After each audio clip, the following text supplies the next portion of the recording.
These once again are my Saturday superlatives, and of course I'm counting guys that played previous to Saturday. So, the Thursday, Friday, Wednesday, whatever games are all included as well. On to the pass catchers.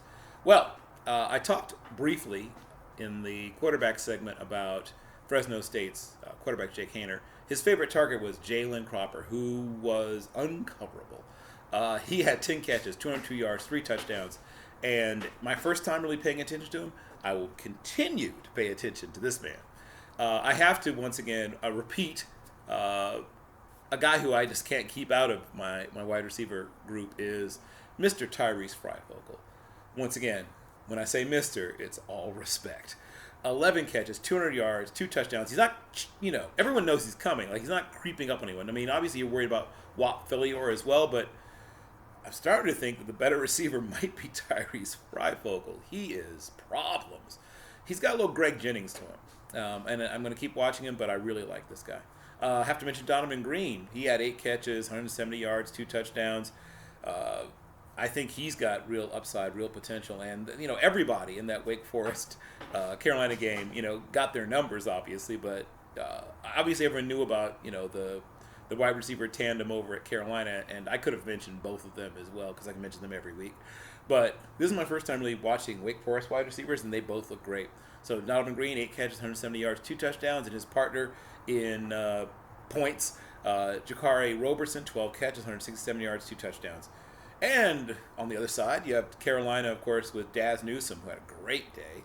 10 catches, 189 yards, and 2 touchdowns. And then his opposite number, Dynamite Brown, who once again is on this list quite often.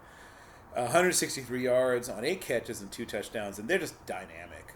And when they have Sam Howell back there, it's really hard to contain them.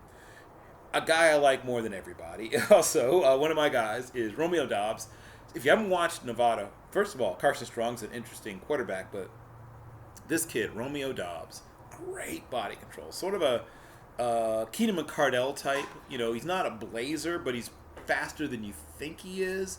So if you sleep on him, he might run past you, but he has great body control. He's a good route runner. He has really terrific hands. 5 catches, 170 yards, 3 touchdowns, and he's always problems for everybody.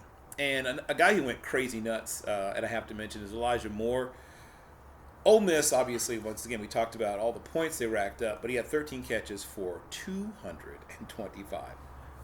225 yards. Yes, 2 touchdowns. And, were there some busting coverage there? Yes. Did he exploit them? Yes. A lot of times the hardest ball to catch is that sort of lollipop throw where you're all by yourself. I've seen that dropped many times. He didn't drop any. And moving on. Florida obviously was missing Kyle Pitts, so their younger tight end stepped up, but I have to mention the guy that really carried the ball, not carried the ball as in running the ball, but sort of carried the weight of the offense, was wide receiver Trayvon Grimes, 6 catches, 109 yards, a couple of touchdowns, and did a lot of that work after the catch. He's not quite who is Mr. Tony. Kadarius Toney is a special kind of player after the catch, but this young man showed me something. And then I have to mention Shi Smith. Now, it should be mentioned that South Carolina doesn't have a great offensive line, doesn't have a great design to their passing game, but he's just so good, and he could make this list every week. Once again, a guy with tremendous body control, really good route runner. 117 yards on 10 catches, and in a different passing attack, like if he played at Ole Miss, he might have doubled that number. Those are my pass-catching Saturday superlatives.